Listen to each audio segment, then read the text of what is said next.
If you're not going to work, then get out. I'm tired of supporting a woman like you. When my husband, Henry, said this, something inside me snapped.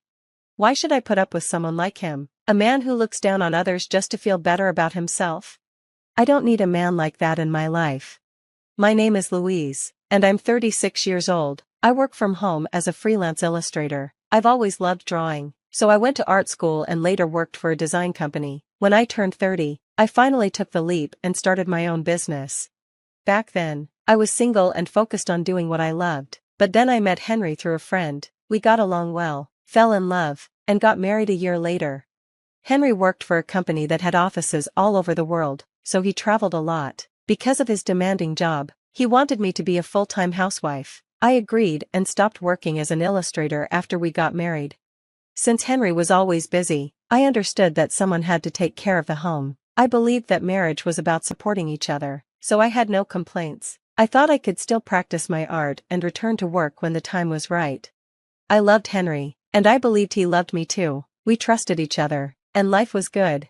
But things changed when Henry got promoted. He was given a new position as the general manager of a sales office, which meant we had to settle in a new city. We had moved often because of his job, so we were both happy to finally stay in one place.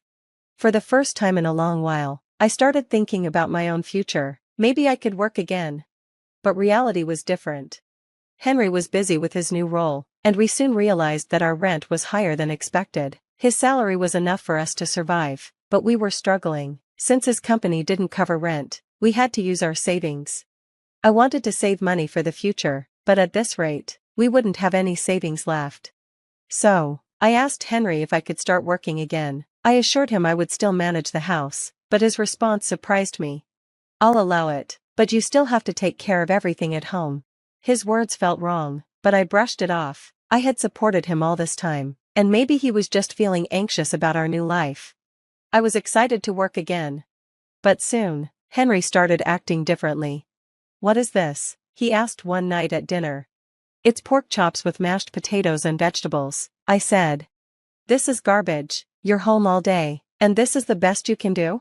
Henry had never spoken to me like that before. I won't get any energy from this kind of food, he continued. I tried to explain. I bought carrots, Brussels sprouts, and potatoes because they were on sale. And you like pork chops, don't you? Henry's face turned red. Are you saying my salary isn't enough? He shouted. I shrank back, shocked. That's not what I meant at all. Do you know how hard I work for you? I just got promoted, and you dare to complain? I wanted to defend myself, but stopped. Henry was under a lot of stress. He was responsible for his team at work and providing for us. So instead of arguing, I said, I'm sorry. Maybe he was just exhausted. And so, I convinced myself to let it go. But Henry's bad attitude didn't stop. Hey, you're not cleaning the bathroom properly. Where's the shirt I was supposed to wear today? You'd better brush my shoes. Henry had never been like this before we moved. What was wrong with him?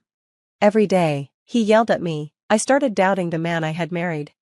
Balancing housework and my job was harder than I expected. If I focused on housework, I had no time to work. If I focused on work, I couldn't keep up with house chores. One day, I asked, now that I'm working, could you help with some house chores? Henry scoffed. You're ignoring the house because of your stupid job. Just quit it already. You work from home, so don't act like you're important. It's not like you make much money. You're just a housewife, but you think you're better than me. His shouting became a daily thing. To Henry, I was nothing more than a housewife, no matter how much I worked. How selfish. I didn't earn much, but that was because Henry kept making it harder for me.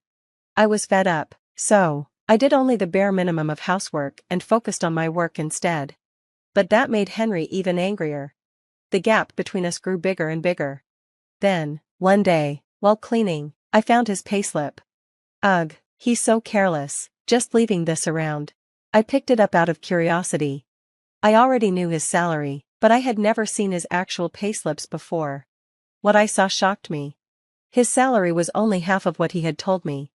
What's going on? Just then, my phone rang. It was Henry's uncle, Jack. Louise, it's been a while. Oh, Jack, what's wrong? I hate to bring this up, but I've been lending Henry money. It's been a long time. And I was wondering when he's going to pay me back. Since I lent him the money, I've been worried that he won't pay me back. What, he owes you money? Everything suddenly made sense. Henry had borrowed money from Jack to cover up the missing part of his salary. He had lied to me. The amount he borrowed? Around $10,000. I apologized to Jack and promised to pay him back. Even though Henry had done something so awful, Jack didn't blame me. He just said gently, as long as he pays me back, it's fine. That night, I had enough. I didn't confront Henry about his debt or the payslip, but my anger kept building. He had looked down on me, forced me to do all the housework, and even got in the way of my job. Yet, he still acted like I was the problem. When will you learn to do proper housework? The food is terrible, the living room is dirty. What have you been doing all day? Playing around with your silly job? Being a housewife is so easy. I finally snapped. Do you even hear yourself? I cook, I clean, just as much as you. If you don't like it, do it yourself. You come home early enough now, so why don't you help? Henry slammed the desk. Since when did you get so bossy? Don't get carried away. Who do you think supports you?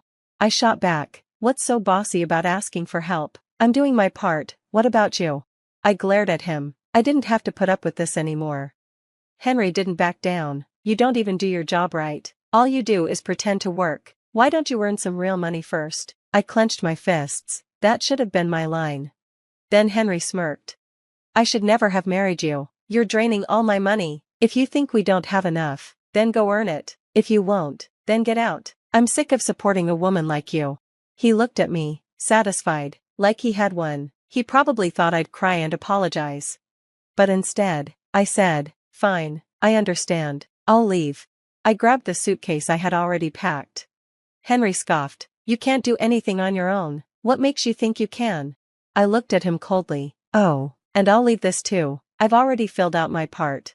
I slammed the divorce papers on the table. His face froze in shock. Well, that's that. Fill them out and submit them ASAP, okay? I turned and walked out. I had already told my parents everything, and they welcomed me with open arms. When they heard about Henry's behavior, his debt, and his lies, they told me to divorce him immediately. I had no doubts, I wanted out. But would Henry even sign the papers? My father reassured me, if he refuses, I'll help you get a lawyer. A week later, Henry showed up at my parents' house. Did you sign the divorce papers? I asked. Henry hesitated. I'm sorry, I'm only asking if you signed them or not. Henry's face crumbled. Please don't divorce me, he begged at the front door. I was perplexed by Henry's sudden change in attitude. For someone so arrogant, his shift was unexpected. My parents looked at him suspiciously, but I decided to hear him out and invited him inside. Actually, I wasn't even promoted at work. Henry's so-called promotion had been a lie. The truth? He had been demoted and transferred to a branch office, which explained his lower salary. Henry had never been particularly skilled at his job. I had noticed his incompetence before, but I never imagined it had been bad enough to get him shuffled from one department to another. Now, he was stuck in a small, dead-end position with no hope of moving up. Too proud to admit the truth, he had faked his success. After losing his status at work, he started belittling me to boost his own ego. I thought I was a great husband just because I was supporting you as a housewife. So that was it. Henry had disrupted my work and treated me horribly just to maintain his fragile pride. I understand everything now that you're gone. You were actually making a lot of money, huh? Before I left, I had deliberately left a copy of my bank book in Henry's room. My income wasn't as high as it used to be, but it was still enough to cover expenses. I finally realized that I need you. I can't pay the rent alone, but if we work together, we can make it work. Let's start over. I want to be with you. I won't ever treat you that way again. Henry had tears in his eyes, but I felt nothing for him anymore. If you can't afford the rent, why not just move somewhere cheaper? And what about your debt? Don't you need to pay Jack back? Henry's expression shifted. How do you know about that? Even after all this, he was still hiding things from me. I shook my head. If you truly wanted a fresh start, don't you think I had the right to know about your debt? My father, who had been silent until now, finally spoke. You're too dishonest, Henry. I can't trust my daughter to you anymore. Henry didn't argue. He knew he had nothing left to say. If you refuse to sign the divorce papers, I'll get a lawyer involved, I warned. Your verbal abuse, everything you said to me, is enough evidence for a divorce, and I have proof, so be prepared. Henry let out a defeated sigh and reached into his bag. Slowly, he pulled out the divorce papers. I really can't take this back, huh? It's too late, we're strangers now. I took the papers from him.